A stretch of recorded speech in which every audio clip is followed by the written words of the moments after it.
What is good, YouTube? We back with another video, man. Ronell MMA. Last week we just had a double recap of the MMA MVP MMA one Rousey versus Carano. Perfect card. Well, I got them all right. No, I wouldn't say perfect, but I got all of them right. And UFC Fight Night, that was Allen versus Costa. So there was no event last weekend, so nothing to recap. So we're just going to talk about this weekend, which is UFC Fight Night, Song Yadong and Davison Figueiredo. Yeah, they're fighting at 1 a.m. my time, so I probably won't watch any of this card. They're fighting in Macau, China, and they got two of their Chinese prospects on there, Song Yadong and Zhang. So, yeah, let's get straight into the picks. Not much to talk about outside of that. And I haven't seen most of this card. I've seen a little bit. Yeah, but I haven't seen too much. And let's get straight into it, man. First fight, strawweight women's. We got Loma Lukbunmi and Jacqueline Amarim. I believe I saw Jacqueline Amarim versus, Paulie. She got the submission. I'm going to go Jacqueline on this one. We got a Thai fighter. I swear I haven't seen a Thai fighter in the UFC. Wow, she trains at Bang Tao, which is legit. But I'm gonna go Amarim on this one. I think she's gonna be a Muay Thai heavy fighter, so it's gonna be advantageous for her to stay striking. But I think Amarim can get it to the ground, as she did submit Paulie, and she submitted Demopoulos. Demopoulos has a decent ground game. Another submission, Corey McKenna. And a ground and pound versus Montserrat. Wow, I'm not familiar with Lukbunmi, but she has some decent wins as well. Denise Gomez, Elise Reed, Bruna Brazil, unanimous decision. I'm not familiar with Istela Nunez, but she has a unanimous decision loss to Alexia Thainara. So that actually might change my decision, because Thainara has good grappling. And for her to go the distance with Thainara is a testament. I'm not too familiar with Amarim to say that her grappling is at the level of Thainara. Thainara is solid, very solid fighter. So yeah, this is a hard one to pick. I like the range. I like the reach advantage for Amarim, so I'm going to still go Amarim, but I'm going to say decision. Next up, we got Kangji Zhu versus Rodrigo Vera. See, they're both in good form,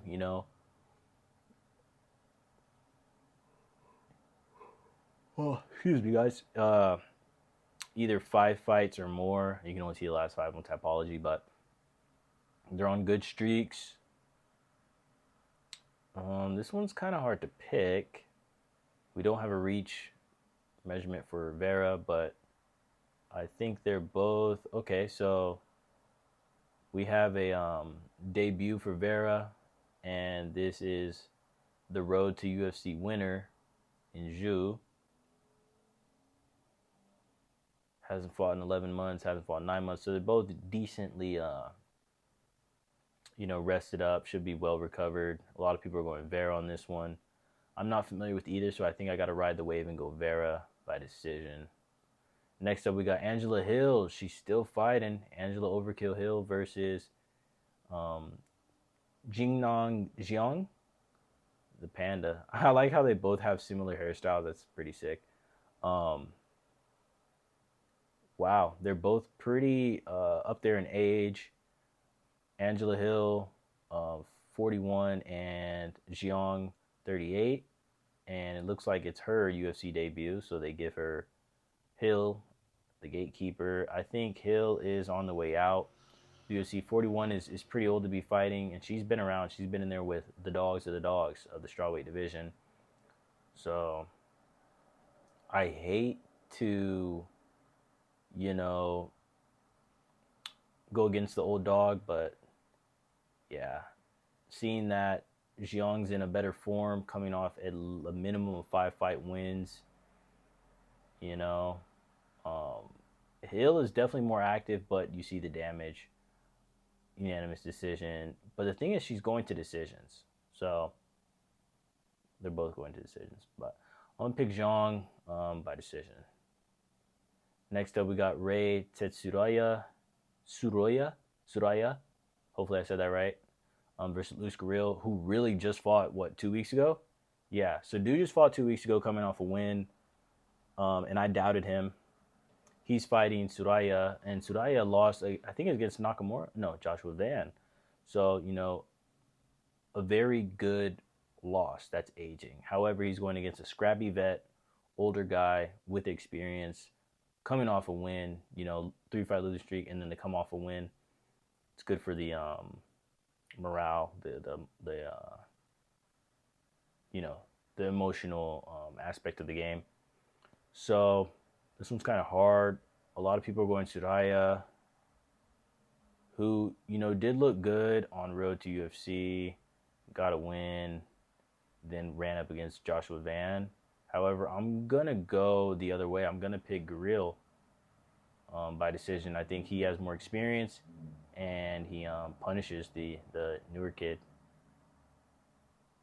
Next up, we got Ulrike Lang versus Cody Haddon. Trying to see Dan Argueta. That's a decent win. Almost 2-year layoff, though. And a win against Cody Gibson. Lost against Raul Rosas.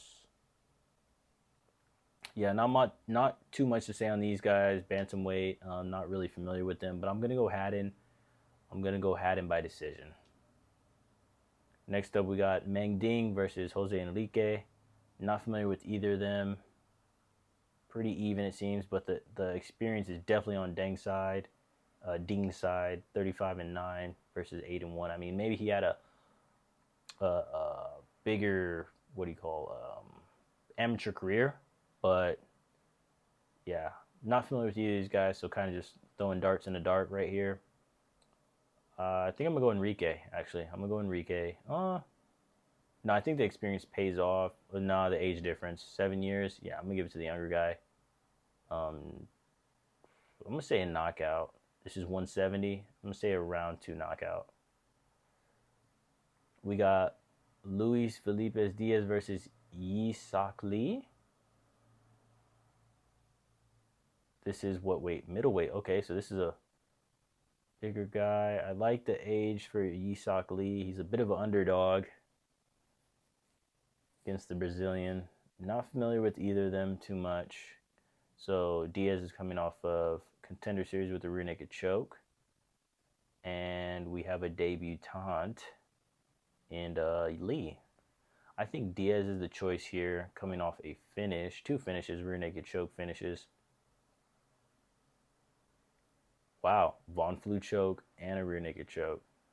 It might actually be Lee on this choice. I haven't seen either of them fight, so it's really hard to pick.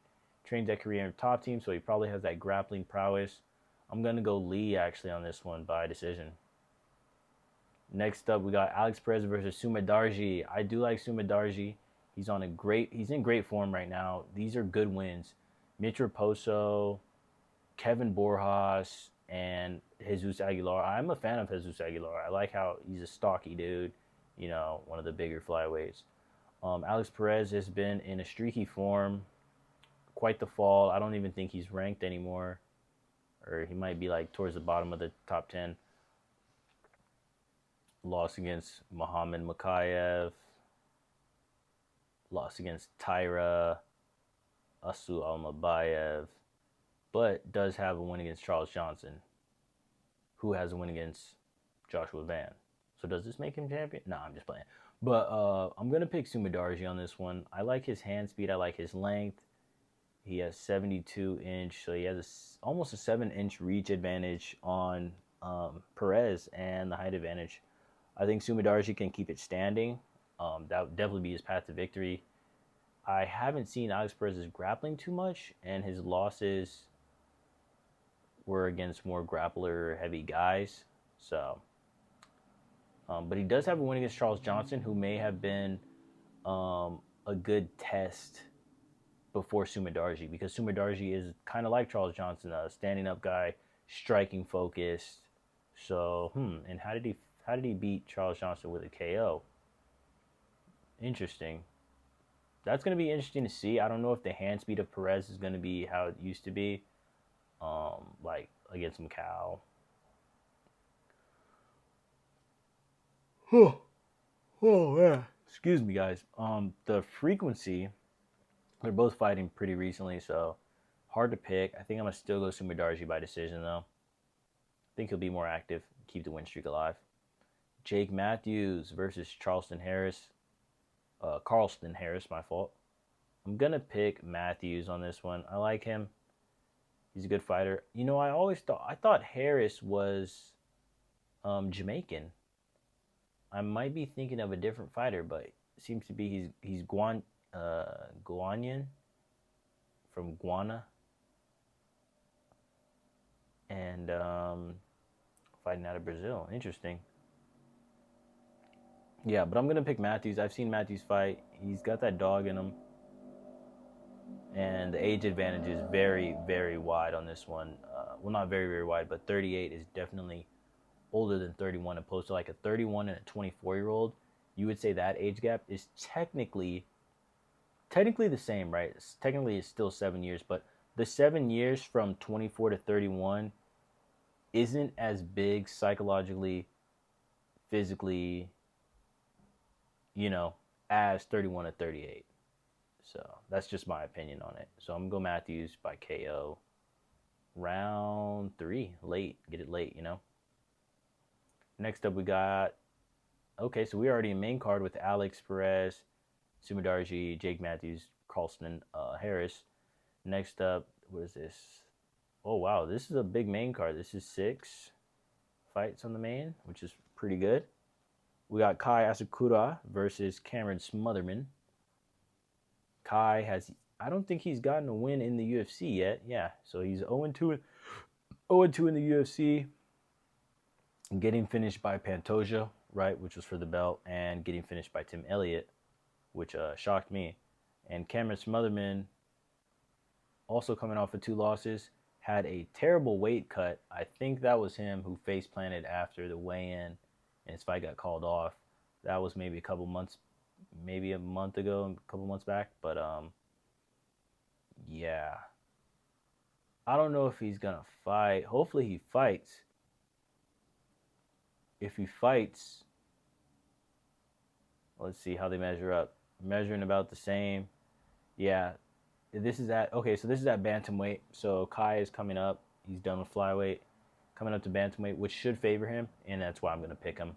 I think the weight cut will definitely help him, and we see the weight cut be a problem for Smotherman. So we're going to go Kai Asakura by KO. I'm going to say round 2. Yeah, it could be quicker than that, though.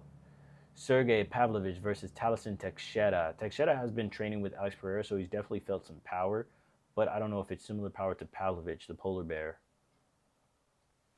Got something in my eye, sorry.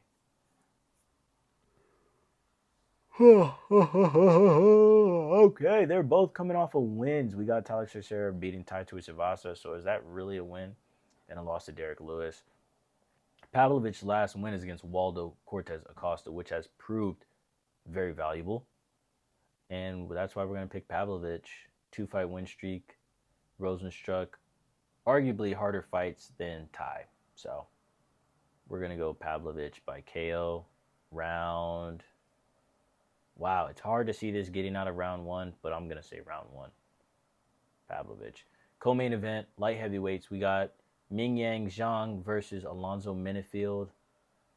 This one's hard to pick, personally, even though the community definitely has Zhang. I like Minifield. He's looked good in the past. His fights against Julius Walker wasn't bad. Umar Sy wasn't bad. Had some rough runs, but if you look at his losses, they age well. Carlos Ulberg, current champion. Azamat Mirzakhanov was 13-0 at the time. And really streaking, like just recently lost to Costa. And Ozdemir, who is like a veteran, right? But I didn't know Minifield was already 38. That is up there in age. I'm not familiar with his amateur career, but could be a factor for sure. Zhang had the loss against Johnny Walker, which I think Johnny Walker just had some really good kicks, and I don't think Minifield has those kicks, so that shouldn't be a problem. If it stays standing, Atomic Minifield has the bombs. He has atomic hands, bro. That's, you know, 1-2. But I think Zhang can get it done. He's fighting at home again in China. He's got a co-mainer this time. I'm going to go Zhang on this one, but I think it'll be a decision. I don't think they'll go the distance. I think they'll be pretty cautious of each other, and it'll be like who's scoring more, and I think Zhang will score more. Minifield might be going for a kill, which might not benefit him. So, and the main event of the evening, we got Song Yadong versus Davison Figueiredo. Both coming off of losses. Davison to Umar. And Song Yadong versus O'Malley. And the thing about the O'Malley fight, I think he could have won it. I think that was a 5-rounder. Or maybe, no, that was a 3-rounder, co-main or something. Yeah. Because O'Malley hasn't fought a main in a minute. But Song gave that fight away. I think Song had it. He showed that he could take O'Malley down, and he just didn't finish that last round. From what I remember, yeah, he just didn't finish that last round, and, you know, O'Malley's going to get the win. So, this time, I think he learned from his mistakes. I think Figgy is, you know, aging. His 10-year age gap, which is wild. This is a young man's sport. It really is a young man's sport. But experience does pay off. You know, look at Volkanovski. Look at the older champions. You got Volkanovski in there. I'm trying to think, middleweight. Yeah.